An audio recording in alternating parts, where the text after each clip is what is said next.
ये माजरत के साथ आपसे और आवाम से भी, जो लोग ये सुनेंगे देखेंगे, कि हमने तालीम को बिन हैसल कौम अडॉप्ट ही नहीं किया। स्टूडेंट्स के पेरेंट्स को बुलाता था ना कभी कभार मौका बनना, तो वो मुझे बड़े खुल के कहते थे, आप साहब केड़ियां गल्लां च पए हो तुसीं। अच्छा, हम तो सिर्फ ये देख रहे हैं कि मुंडा 18 साल दा हो जाए, 20 साल दा हो जाए, इहदा नारवे मंगनी होई इन्हें ते टुर जाना।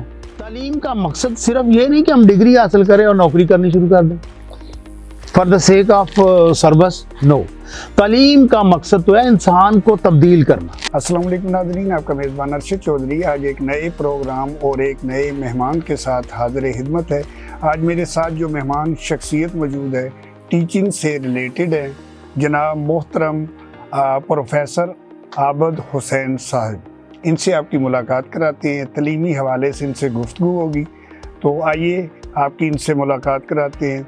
अस्सलाम वालेकुम सर। वालेकुम सलाम। कैसे मजाज? अल्हम्दुलिल्लाह। सर बहुत बहुत शुक्रिया, आपने हमें टाइम दिया और हमारे पास तशरीफ़ लेके आए, बहुत शुक्रिया। जज़ाकल्लाह। तो सब मैं आपका भी शुक्रिया अदा करता हूँ और दुआ गो कि आप और आपका ये इदारा ARP फलता फूलता रहे और आप दिन दुगनी रात चौगनी तरक्की करें। मैं आपका बहुत ममनून हूँ और अल्हम्दुलिल्लाह कि जितनी भी तारीफ़ें मेरे रब के लिए हैं बेशक, और करोड़ हाथ दुरूद सलाम हजूर अकरम सल्लल्लाहु अलैहि वसल्लम की ज़ात अक़दस पर हैं। तो आपके लिए दुआ गो कि अल्लाह ताला आपको आसानियाँ, कामयाबियाँ और खुशियाँ अता फरमाए। बहुत शुक्रिया, थैंक यू। सबसे पहले तो ये है कि आपका रिसेंट ही रिटायरमेंट हुई है, हमारी तरफ से बहुत बहुत मुबारक हो आपको। So nice, thank you very much. आ जाएं अब प्रोग्राम की तरफ आते हैं। जी वेलकम। तो मुझे सबसे पहले ये बताएं कि शोबे तो बहुत ज़्यादा थे, आपने स्टडी की, फाइनल किया, तो ये टीचिंग की तरफ रग़बत कैसी हुई, इसके पीछे क्या राज़ो न्याज़ है, कुछ हमारे नाज़रीन को बताएं। जी साहब, शोबे वाकई बहुत ज़्यादा हैं। मैंने काफ़ी शोबों में पहले काम भी किया। ठीक हो गया। मैं लॉरेंस कॉलेज घोड़ा गली मरी में भी रहा। अच्छा जी। फिर उसके बाद मैंने नेशनल सेविंग को ज्वाइन कर लिया। अच्छा, नेशनल सेविंग के बाद भी मैं मुतमिन ना हुआ।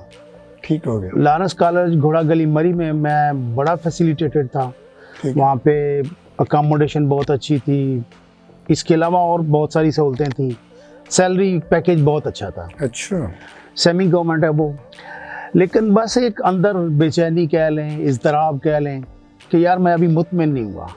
तो फिर अल्लाह रब्बुल इज़्ज़त की ज़ात ने करम फरमाया अपने हबीब के सदके कि मुझे इस फील्ड में आने का मौका मिला और मैंने जंप किया और आज आपके सामने हूँ। क्या बात है। रेगुलर टीचिंग करते हुए कितना अरसा हो गया, और ये भी बताएं कि कौन कौन से स्टेशन पे आपने इसको किया, जॉब को, ठीक है, इस बारे में भी कुछ हमारे नाज़रीन को बताइएगा।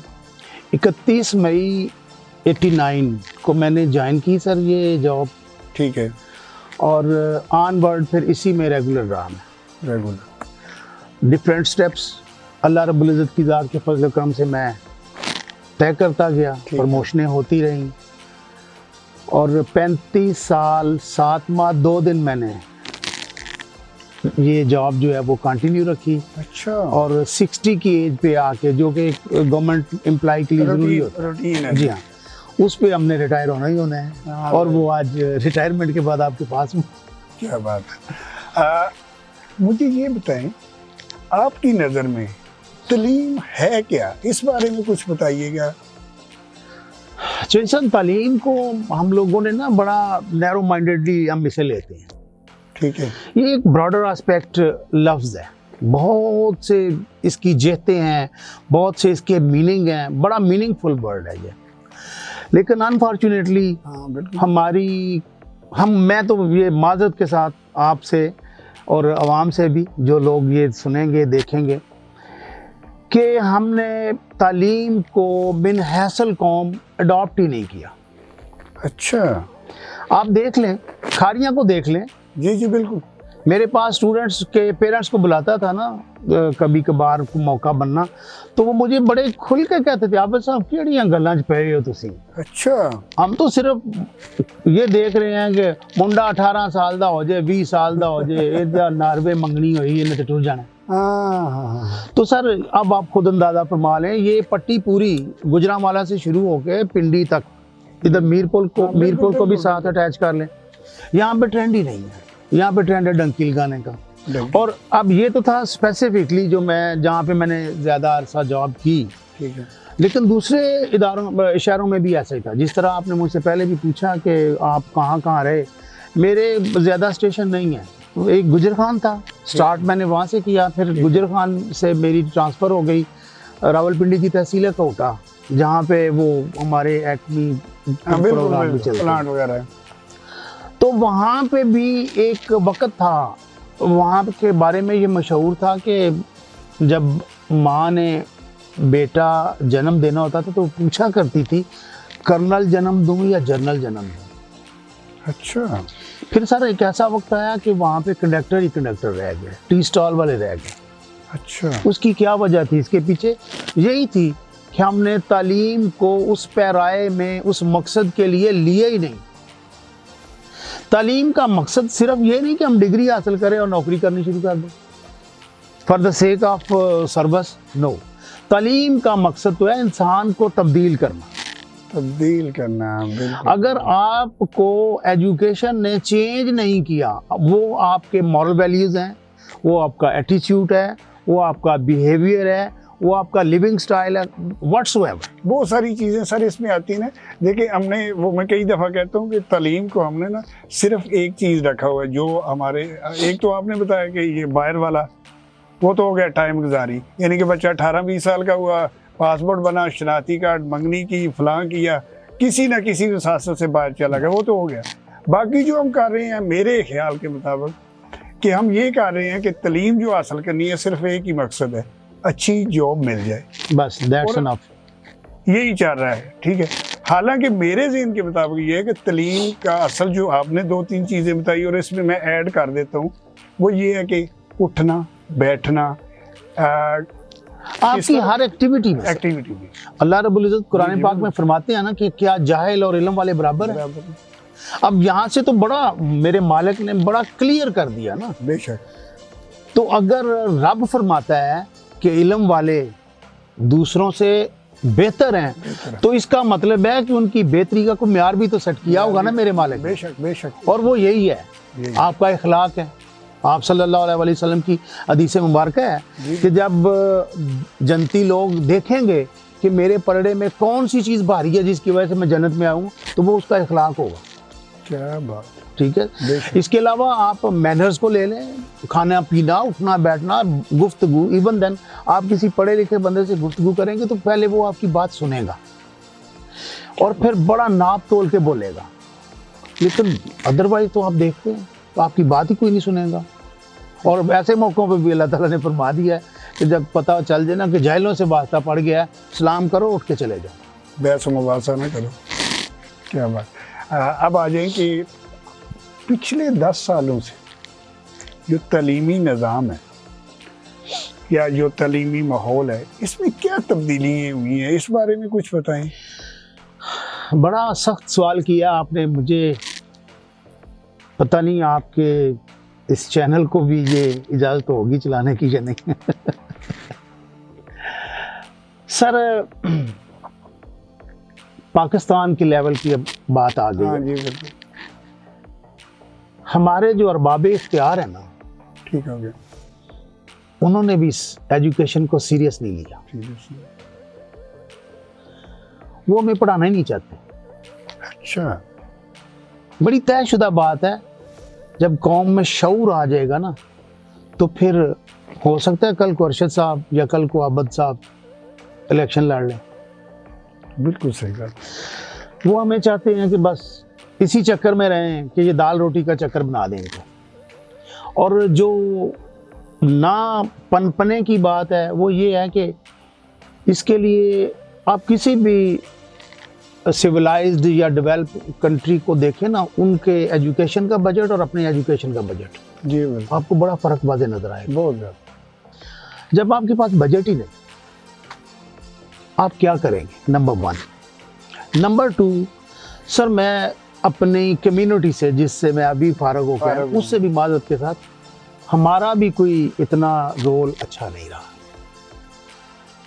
आज देख लें, मुझे अच्छी तरह याद है कि हमारे असातिज़ा इकराम हमें सोटी, डंडा जिसे कह लें आप, जूते, थप्पड़, मुक्के, सारा कुछ हम पे इस्तेमाल करते थे। किसी की जरूरत नहीं होती थी कि उन्हें जाके कहेगा आप क्या ऐसा कर रहे हैं। आज को देखें अर्शद साहब आप।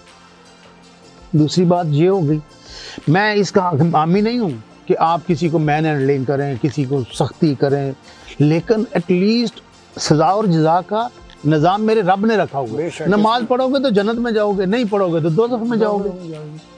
अब टीचर को बाउंड कर दिया, भाई मार नहीं दिया, ठीक है।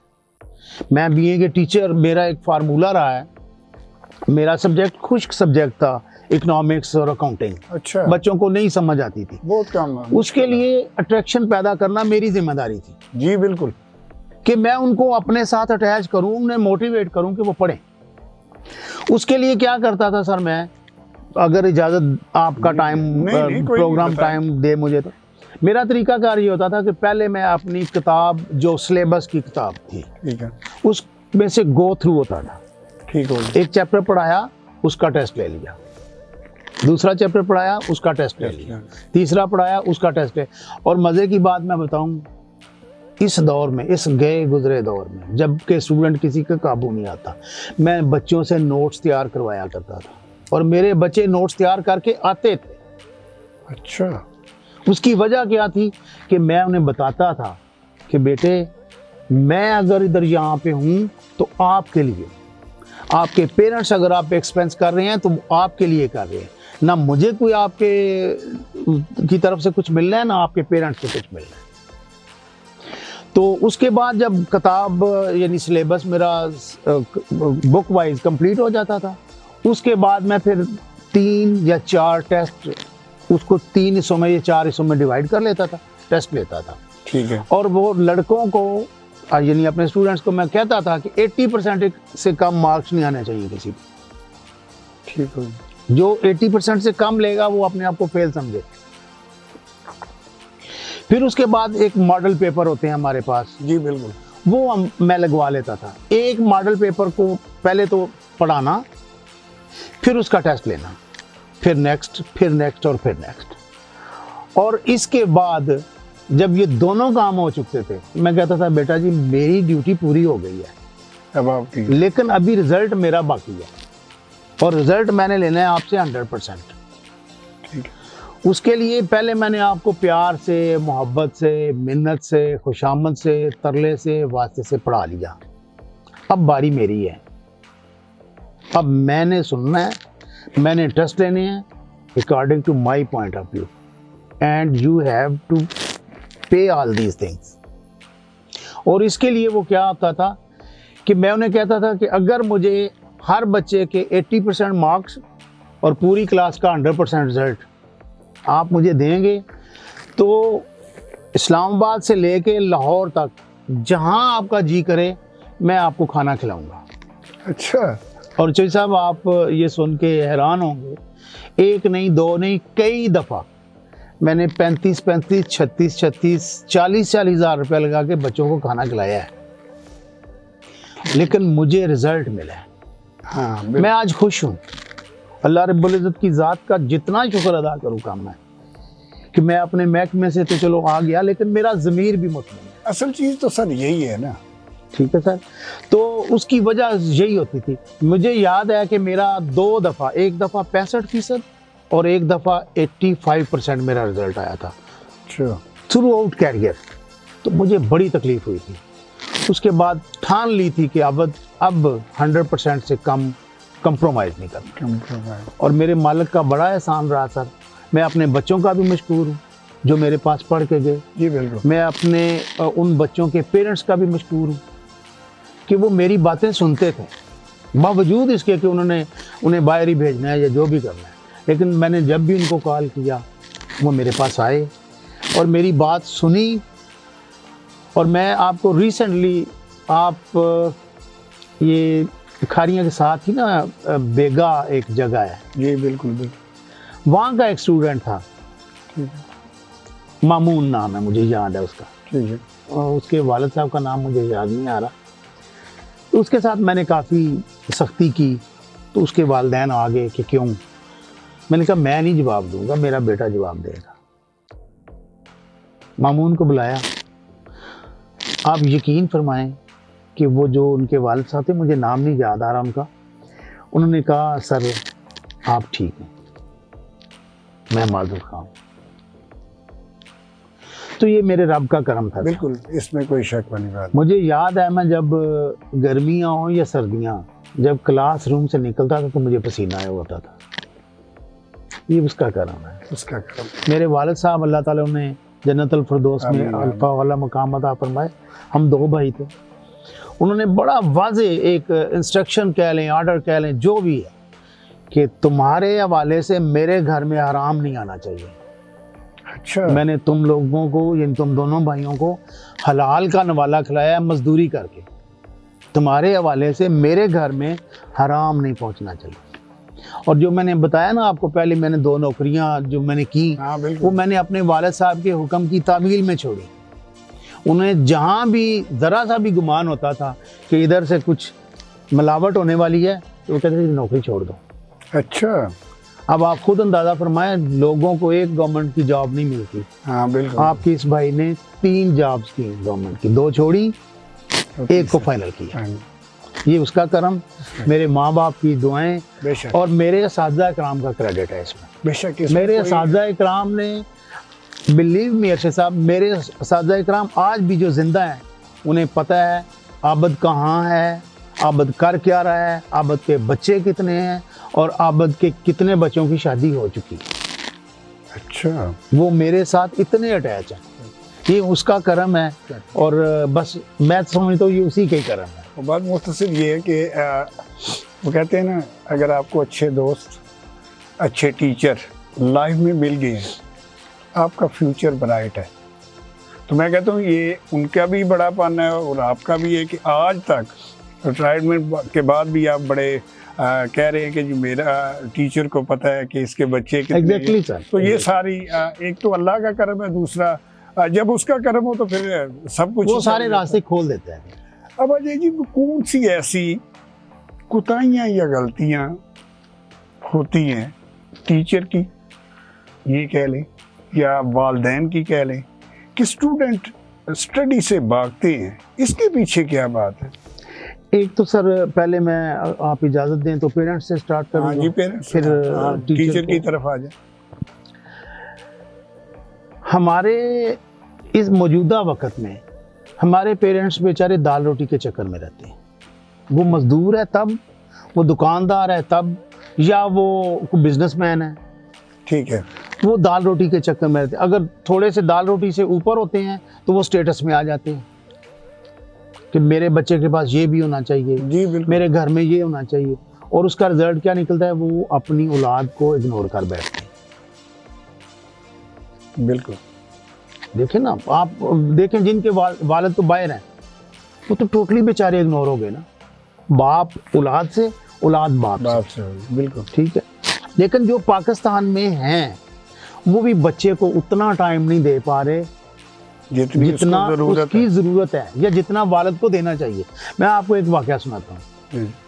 जुम्मे का दिन था, उस वक्त मैं 9th क्लास में पढ़ता था, घर में खेल रहा था, मुझे अलाउ नहीं था घर से बाहर निकलना। ठीक है, ये जब मैंने फर्स्ट ईयर में एडमिशन लिया तो तब मुझे इजाज़त मिली कि आप घर से बाहर जा सकते हैं। अदरवाइज स्कूल जाना है, वालिद साहब के पास जाना है, उनसे पैसे लेने हैं, सब्जी ला के दे के दो, काम ख़त्म, पढ़ना है बस।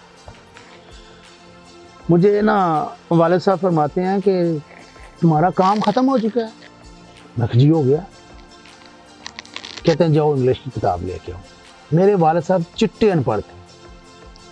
अच्छा, मैं बड़ा हैरान हुआ, यार इंग्लिश की किताब अब्बा जी को आती, अलफ बे नहीं, मुझे कह रहे हैं इंग्लिश की किताब लेके आओ। अच्छा, खैर मैं गया अंदर, अलमारी से अपनी किताब उठाया, ले आया। कहते हैं कितना पढ़ा है? मैंने वो खोल के बताया कि इतने, ये पढ़ लिया मैंने, जो सफ़े इधर हुए वो पढ़ लिए हैं, जो इधर हैं वो नहीं। लेट से जी के मैंने उन्हें बताया कि 36 सफ़े मेरे पढ़ लिए हैं। उन्होंने कहा निकालो 35 पेज, यानी 35 सफ़ा कट। वो मुझे आज तक याद है, किंग फैसल, हाँ बिल्कुल, वो एक लेसन था उसमें। लेसन था सर जी वो पढ़ते पढ़ते मैं रुक गया एक स्पेलिंग पे, एक लफ्ज़ पे। मुझे कहने के पुत्र पढ़िया होंदा ना तो पुल दो ना। ये एक अनपढ़ माँ, एक अनपढ़ बाप का विजन है। मेरी वालदा माजदा, अल्लाह ताला उन्हें जन्नतुल फिरदौस में अरफाउल्ला मुकाम अता फरमाए, जब तक मैं पढ़ रहा होता था वो जाग रही होती थी और मुझे अकेला नहीं छोड़ती थी। वक्फे वक्फे बाद कभी चाय लेके आ जानी, कभी दूध लेके आ जाना। मैं पेंडू बंदा हूँ, मेरे घर में वो पंजीरी बनती जिन्होंने पांडा भी ऐसी पांडा भी कहने हैं, बिल्कुल वो लेके आ जानी, खा ले। वो देने कुछ नहीं आती थी, देखने आती थी क्या कर रहा है, क्या कर रहा है, पढ़ भी रहा है या नहीं। आजकल के तो वालदन कहते हैं साढ़ा मुड़ा 2 बजे तक राती पढ़दा है, ਉਹਦੇ ਕੋਲ ਤੇ मोबाइल ਹੁੰਦਾ है। वो पढ़दा की है वो ही जानता है। और फिर मजे की बात बताऊं, मेरे माँ जी भी चिट्टे अनपढ़ थे, अच्छा अल्लाह उन्हें जन्नत नसीब फरमाए। मेरी माँ दुनिया की अजीम माँओं में से एक माँ है। बेशक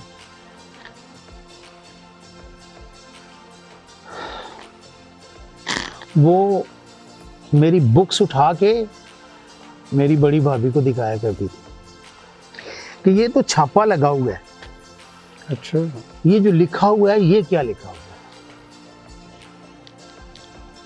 आज की माँ करती है ऐसा? मैंने घर में दाखिल होना है जवेद अरशद साहब, यकीन जाने मेरी माँ ने मुझे सर के बालों से लेके पाँव के नाखून तक देखना है। अगर मेरे कपड़ों पे कहीं सिल्वर पड़ी हुई है या मैल लग गई है, कोई जिस तरह बंदे ने किसी ने पकड़ा हो, हाँ बिल्कुल, तो क्वेश्चनिंग होनी है ये कैसे हुआ है। क्या आज की माँ ऐसा करती? यही वजह है,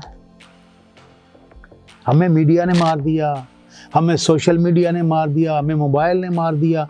मैंने जिस तरह पहले अर्ज की है कि स्टेटस की तरफ निकल पड़े।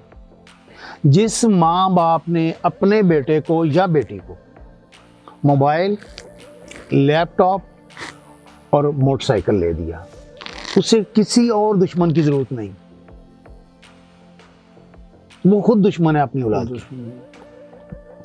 कहाँ से रोकेगी माँ, कहाँ रोकेगी? आप ये रोड एक्सीडेंट जो देखते सुनते हैं वो मैक्सिमम होते हैं, दूसरे लोग भी होते हैं, लेकिन ज़्यादा वही बच्चे होते हैं जिनके पेरेंट्स बस कुछ बातें ऐसी हैं जो जुबान पे लाते हुए भी अजीब सा लगता है। सो एक चीज़ें तो ये भी हैं। फिर जो पेरेंट्स हैं वो बेचारे, मैं पेरेंट्स को वैसे यहाँ पे आके थोड़ा सा रिलैक्स करूँगा कि वो क्या करें इस महंगाई के दौर में। वो दाल रोटी पूरी ना करें तो बाप है ना सर, वो तड़प जाता है, फड़क जाता है अगर उसके बच्चे को वो सारी सहूलतें, ज़रूरतें ना मिलें जो उसके क्लास वालों के पास हैं। ये उसकी मजबूरी है, जिसकी वजह से बेटा जो है वो नाजायज़ फ़ायदा उठा रहा है। ये एक लंबा टॉपिक है, इसको मेरे ख्याल में यहाँ पे समाप्त करते हैं। अब आ जाते हैं अब टीचर की तरफ। मेरे दौर का जो टीचर था जी, अल्लाह ताला मेरे जितने भी असातिज़ा इकराम इस दुनिया फ़ानी से जा चुके हैं, अल्लाह ताला उनको करवट करवट नसीब फरमाए। आमीन। कमाल के लोग थे, बड़े अजीम लोग थे सर। वो कमर्शियल ही नहीं थे, उन्हें पैसे की ज़रूरत ही नहीं थी। पता नहीं वो उन्हें कहाँ से उनकी रोटी पूरी हो जाती थी। मुझे अच्छी तरह याद है मेरे टीचर अनवर हुसैन शाह साहब, अल्लाह ताला उन्हें जन्नत नसीब फरमाए, 8th क्लास में मेरी इंग्लिश की हैंडराइटिंग कुछ अच्छी थी दूसरे क्लास फेलोज की। उनकी हैंडराइटिंग कमाल की हैंडराइटिंग थी। उन्होंने मुझे खुद कहा कि तुम मेरे पास आया करो, मैं तुम्हें हैंडराइटिंग और बेहतर करूँ तुम्हारी। उर्दू लिखने में मैं कुछ बेहतर था, लिखने से मुराद है कि थीम अच्छा बना लेता था। मेरे उस्ताद मोहतरम खादम हुसैन साहब, उन्होंने मुझे कहा कि मेरे पास आना है तुमने, मैं तुम्हें प्रेसी राइटिंग वगैरह ये जो है ना कहानी नवीसी ये मैं तुम्हें और बेहतर करूँगा। कोई ट्यूशन नहीं, कोई कुछ नहीं। मैंने भी ट्यूशन पढ़ाई है, मैं कहूँ कि आज मैं पारसा बन बैठूँ, लेकिन एक लिमिट तक। जहाँ पे देखा ज़रूरत है वहाँ पे कर। मेरे पास सर ऐसे स्टूडेंट आते थे, जो हमारी कॉमर्स एजुकेशन है ना सर, इसमें सफ़ेद पोश लोगों के बाद बच्चे आते हैं। मेरे पास बहुत सारे बच्चे ये उसकी अताअत ही फ्री पढ़ते थे, ये उसकी अताअत थी, मेरा कमाल नहीं है। जो अच्छा हुआ ना अरशद भाई, मैं रब की इनायत समझूंगा, और ये है ही हकीकत। जो गलती हुई है वो मुझसे ही हुई है, मेरे रब ने मुझे हमेशा नवाजा है। तो टीचर को डिवोशन बहुत ज़रूरी है। टीचर को क्यों रोल मॉडल कहा जाता है? इसीलिए उसका उठना बैठना, जूते कपड़े, खाना पीना, बोल चाल, ये सारी बड़ी न्यारी होनी चाहिए। और फिर टीचर को बेहतरीन मोटिवेटर होना चाहिए, वो अपने स्टूडेंट्स को कहे भाई पढ़ना है। एक बार हमारी पीटीएम हो रही थी, तो एक वालिद साहब बाहर से कहीं आए, बाहर मीन अब्रॉड से आए, तो इत्तेफाक से पीटीएम हो गई। तो प्रिंसिपल साहब से कहते हैं कि यार वो आबद नाम का बंदा कौन है? अच्छा। उन्होंने कहा बुला लेने हैं जी, खैर है। कहते मेरा मुड़ा सिर्फ ओदा काम करता है, बाकी किसी का काम नहीं करता। अच्छा। और मुझे खैर बुलाया गया, मैं गया प्रिंसिपल ऑफिस, तो मुझे कहने लगे ये बात है जी। मैनू कहने कि तुसी करदे हो? मैं क्या बेटे ਨੂੰ बुलाने ਕਿਹੜੀ ਗਿੱਦੜ ਸੀ ਤੁਹਾਡੇ ਕੋਲ? ਮੈਂ ਕਿਹਾ ਬੇਟੇ ਨੂੰ ਬੁਲਾਣੇ ਆ। ਉਹਨਾਂ ਨੇ ਬੇਟੇ ਨੇ ਕਿਹਾ ਜੀ ਸਾਰਾ ਰਾਣੇ ਸਾਨੂੰ ਜਿਹੜੀ ਲਾਲਚ ਦਿੱਤੇ ਨਾ, ਅਸੀਂ ਆਨੇ ਬਾਕੀ ਚ फेल हो जाइए, इधर पास होना ही होना है।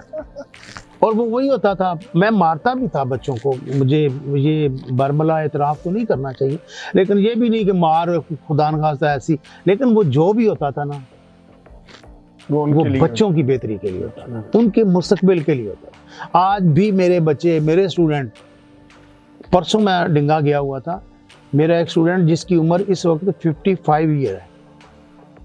अच्छा। वो मुझे मिला है।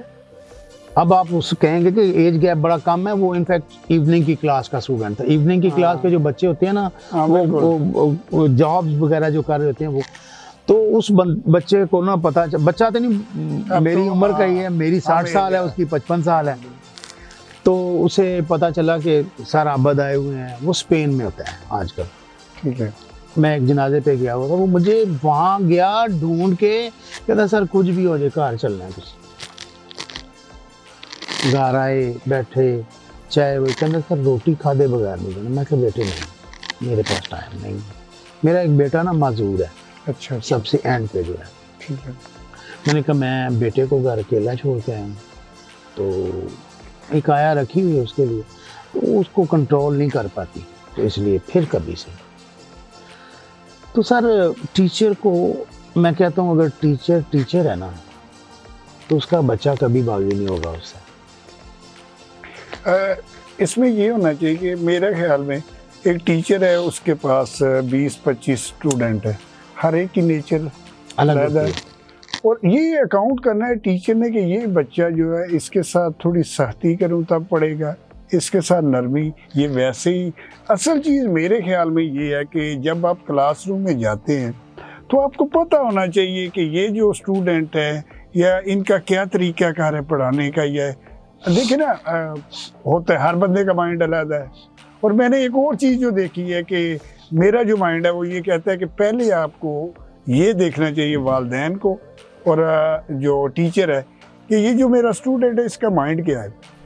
और हमें जो वो देखा देखी आ जाता है जी, बड़े भरा का पुत्र वकील है तो मैं भी बनाना है। बिल्कुल ऐसा ही है। ये भी बहुत ज़्यादा जो है मैंने अकाउंट किया है कि हमें बीमारी है। ट्यूशन की तरफ आ जाएं। अब ट्यूशन ये है कि एक वो बन गया है रिवाज, स्टेटस सिंबल है जी, जिसका बच्चा ट्यूशन नहीं पढ़ रहा हो मॉडर्न है। हाँ, ये पिंडी जो मॉडर्न का कोई सिस्टम। और दूसरा ये आ जाए, जो मैंने एक और चीज़ देखी है जिससे बच्चे ज़्यादा फेड अप रहते हैं, वो चाहे उधर हो कॉलेज या स्कूल या घर में हो, हमारा तरीका अजीब डिफरेंट है। सुबह बच्चा उठा है, 8 बजे उसका स्कूल लगता है, 6 बजे उसको रेडी करना है। वो जब उठा है तो मेरा ख्याल है उसका टाइम शुरू हो गया। 2 बजे छुट्टी हुई, छुट्टी से वो वापस आया है, 1 घंटा डेढ़ खाना वाना खा के वो फ्रेश हुआ है। फिर क्या है जी, मौलवी साहब आ गए ने कि इन्होंने कुरान पाक दी और पढ़ाना है। उस तो बाद घंटा डेढ़ उन्होंने लगाया। उसके बाद क्या है जी, ट्यूशन पे चला जाओ।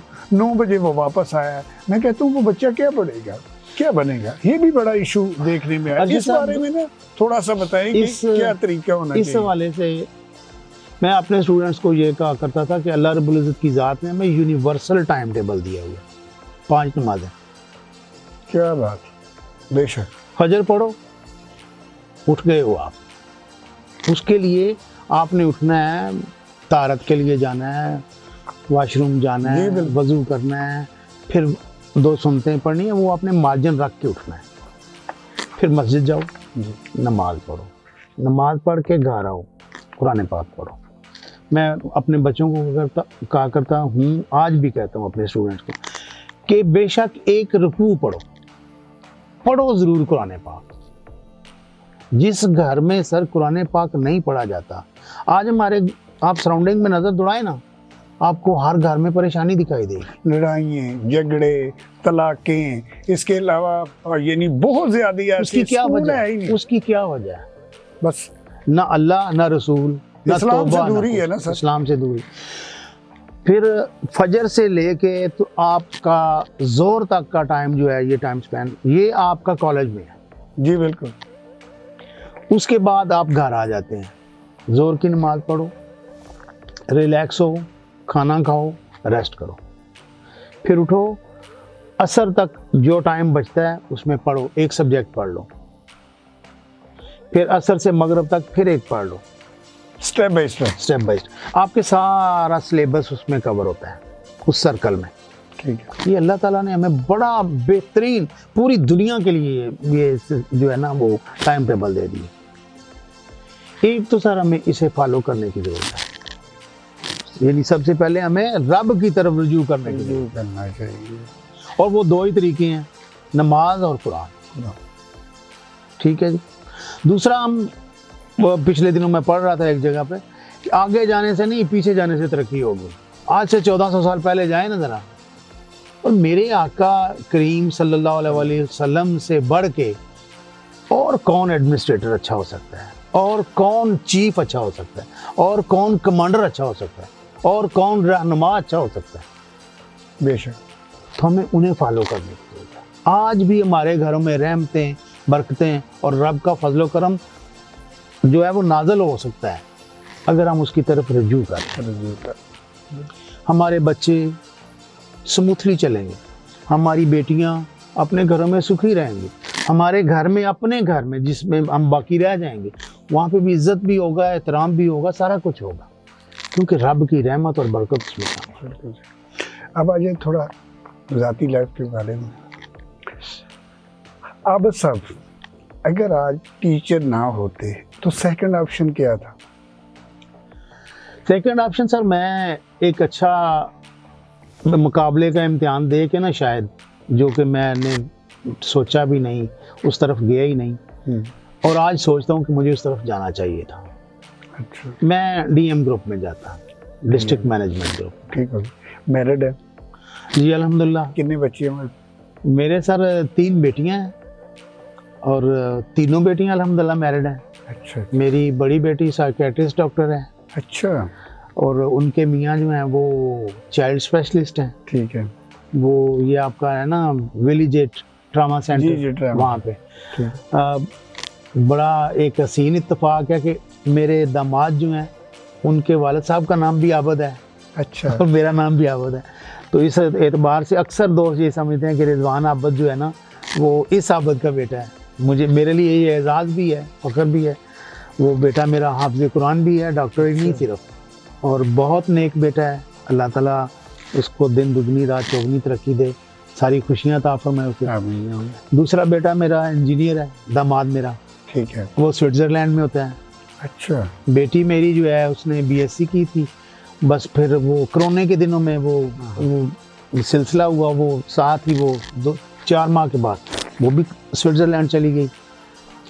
तीसरी बेटी फिर मेरी साइकियाट्रिस्ट डॉक्टर बन रही है बेटी, लेकिन हमें माकूल रिश्ता मिला, वो बेटा इधर ही है, लाला मूसा में बिज़नेस करता है, तो वो भी अल्हम्दुलिल्लाह अपने घर में है। मेरे तीनों दामाद बहुत अच्छे हैं, बहुत नेक हैं और बड़े मिलनसार हैं, मेरा बड़ा एहतराम करते हैं, बड़ा अदब करते हैं हमारे घर से। तो ये उसकी रहमतें हैं। बस उसकी है। देखिए वो बात यही है ना कि आपने इतनी बातें बताई, तो उस हवाले से भी अगर सोचा जाए ना तो अल्लाह का खास करम इसलिए है आप पे कि आपने अपना जो काम किया है ना वो रूल रेगुलेशन के मुताबिक किया है, और उसमें यही कोशिश की है कि अल्लाह के जो अहकामात हैं या जो आपकी ड्यूटी है वो रूल रेगुलेशन के मुताबिक की जाए। तो उसका समर यही है कि आपको अल्लाह ताला ने अच्छी औलाद दी, आगे उनके नसीब अच्छे भी किए, अच्छे उनके जीवन साथी मिले, तो ये बड़े आनर की बात है। इस दौर में तो आप देख रहे हैं कि हर बंदा परेशान है, कोई बेटी की वजह से, कोई बेटे की वजह से, लेकिन मैं कहता हूँ कि आप लकी पर्सन है, उसके करम है। अल्लाह आप पे मजीद करम करे, आपकी औलाद पे भी करे। अब आ जाए कोई, देखिए हजारों ख्वाहिशें होती है, आज तक कोई ऐसी ख्वाहिश जो अभी तक अधूरी हो? मेरे रब ने अरशद साहब मुझे बहुत नवाजा है। मैं समझता हूँ कि शायद मैं दुनिया का वाहिद खुश नसीब हूँ। क्या बड़े लोग हैं ना? हाँ बिल्कुल बिल्कुल। लेकिन मैं समझता हूँ कि मैं दुनिया का वाहिद खुश नसीब हूँ जिस पे अल्लाह के इतने करम हैं। मैंने रब से जो मांगा उसने मुझे बिल्कुल इन टाइम अता किया। यानी फ़र्ज़ करें कि एक काम मेरा 2000 में होना था ना, तो मेरे रब ने 2000 में उसको करने की अहलियत, इस्तिताअत अता फरमा दी। अच्छा। फिर 2006 में कोई काम होना था तो उसके लिए भी, तो मेरे सारे काम पूरे हो गए, एक रह गया है जी। और वो भी मेरा थोड़ा सा ये गवर्नमेंट के कुछ क़वायद ज़वाबित होते हैं। बिल्कुल बिल्कुल। एक तो विद इन सर्विस मुझे ट्रैवल करने के लिए पासपोर्ट जो बनवाना पड़ता, वो NOC लेना पड़ता, वो लंबा एक प्रोसेस होता है। एक हज की ख्वाहिश बाकी रह गई है या उम्रे। क्या बहुत बहुत शुक्रिया सर। सोना साहब जी, मैं फिर आपका मशकूर। आपने मुझे वक़्त दिया, मेरे ख्यालात, जज्बात आपके हवाले से मेरे बहन भाइयों के पास, दोस्तों के पास पहुंचेंगे, और उनसे मेरी रिक्वेस्ट है कि अगर कोई गलती हो गई हो, जो कोई बात उनको अच्छी ना लगे, उसे वो इग्नोर कर दें, लेकिन ये मत सोचें कि कौन कह रहा है, ये सोचें क्या कह रहा है। क्या बात। अगर कोई अच्छी बात हो तो उसे कबूल कर लें, जो बुरी लगे तो ये मत सोचें कि आबद ने कहा है। हमारे यहाँ तो ये भी है कि चंगी गाल आबद ने की थी, तो अमल ही नहीं करना। तो मैं वंस अगेन आपका शुक्रिया अदा करता हूँ जी, आपकी टीम का,